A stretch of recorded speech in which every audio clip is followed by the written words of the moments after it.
Hi friends, അസ്സലാമു അലൈക്കും. Welcome back റാസിനാസ് ആക്ടിവിറ്റീസ്. മഴക്കാലത്ത് കണ്ടുവരുന്നൊരു വലിയൊരു പ്രശ്നമാണല്ലോ പനി, ജലദോഷം, ചുമ. ഇങ്ങനെയൊക്കെ പനി മാറിയാലും ജലദോഷം, ചുമയൊക്കെ അവിടെ തന്നെ നിൽക്കും. എത്ര മരുന്ന് കുടിച്ചാലൊന്നും അതിന് ഒരാശ്വാസം കാണില്ല.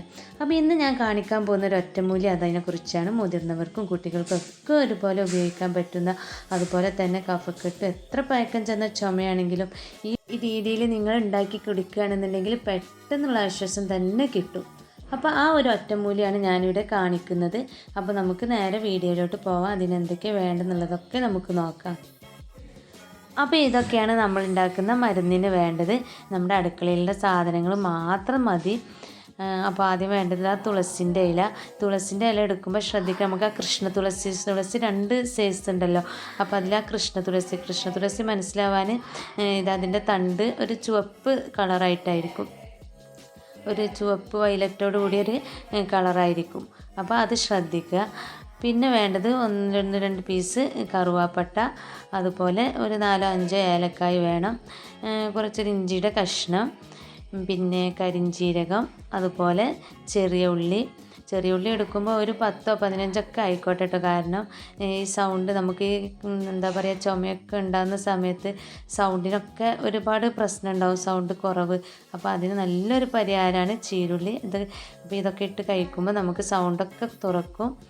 പിന്നെ വേണ്ടത് കുരുമുളക്, അതുപോലെ ശർക്കര, പിന്നെ കുറച്ച് മഞ്ഞൾപ്പൊടി. അപ്പോൾ ഇതൊക്കെ കുറച്ച് അധികം ഉണ്ടായി എന്ന് കരുതി പ്രത്യേക അളവൊന്നുമില്ല, നമുക്ക് കുറച്ച് അധികം തന്നെ എടുത്ത് കരുതി യാതൊരു കുഴപ്പമില്ല. കാരണം ദിവസം ഒരു 2-3 നേരമെങ്കിലും കുടിക്കണം.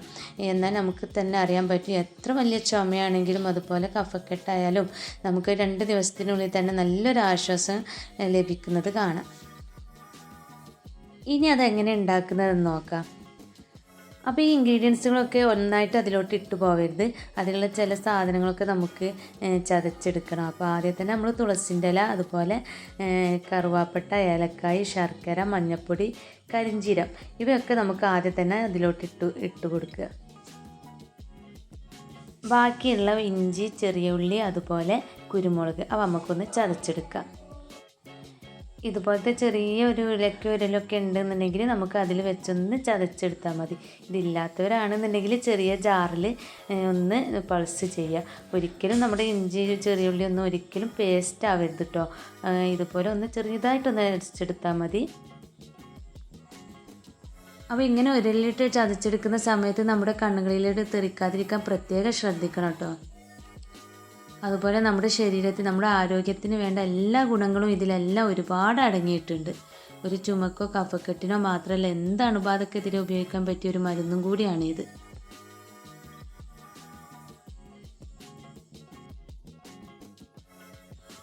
ഇനി ഇവിടെ ഒരു 3 ഗ്ലാസ് വെള്ളം പാർന്നിട്ട് നമുക്ക് നന്നായിട്ടൊന്ന് തിളപ്പിച്ചെടുക്കണം.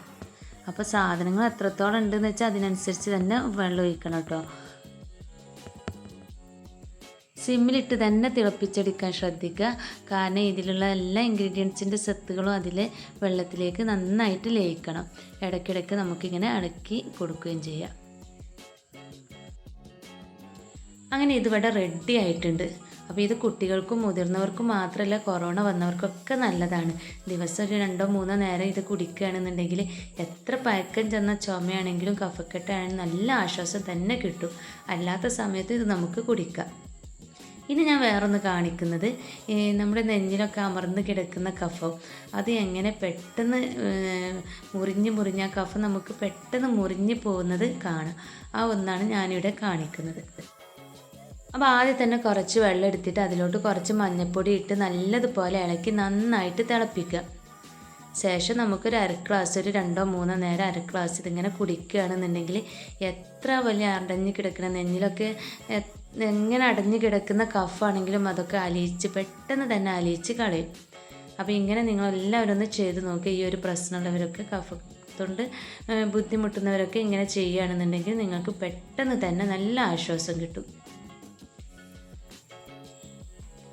അപ്പോൾ ഇതിവിടെ റെഡി ആയിട്ടുണ്ട്. അപ്പോൾ ഈ മഞ്ഞൾ വെള്ളം നല്ല ചൂടുണ്ട്. അപ്പോൾ നമ്മളിതൊരു ഗ്ലാസ്സിലോട്ട് ഒഴിക്കുകയാണ്. അപ്പോൾ ഈ ചൂടുള്ളത് ഒഴിക്കുമ്പോൾ പൊട്ടുന്ന ഗ്ലാസ് ആണെങ്കിൽ നമ്മളൊരു സ്പൂൺ ആദ്യം തന്നെ ഇട്ട് കൊടുക്കുക, എന്നിട്ട് വേണം ഒഴിക്കാൻ. എന്നാൽ ഒരിക്കലും ഇങ്ങനെ പൊട്ടുന്ന ഗ്ലാസ് ഒരിക്കലും പൊട്ടില്ല. അപ്പോൾ ഇതൊരു ചെറിയൊരു ടിപ്സും കൂടെയാണ് കേട്ടോ. അപ്പോൾ എൻ്റെ ഈ വീഡിയോ എല്ലാവർക്കും ഉപകാരമാവുമെന്ന് വിചാരിക്കുന്നു. അപ്പോൾ നിങ്ങളുടെ കുടുംബത്തിലൊക്കെ ആർക്കെങ്കിലും ഇങ്ങനെയൊക്കെ പ്രശ്നങ്ങളുണ്ടെങ്കിൽ അവരിലേക്കൊക്കെ ഒന്ന് ഷെയർ ചെയ്യുക. അതുപോലെ തന്നെ എല്ലാവരും ലൈക്ക് ചെയ്യുക. ഇനിയും ഇതുപോലത്തെ നല്ല നല്ല വീഡിയോസുമായി വരുന്നത് വരെ ബൈ.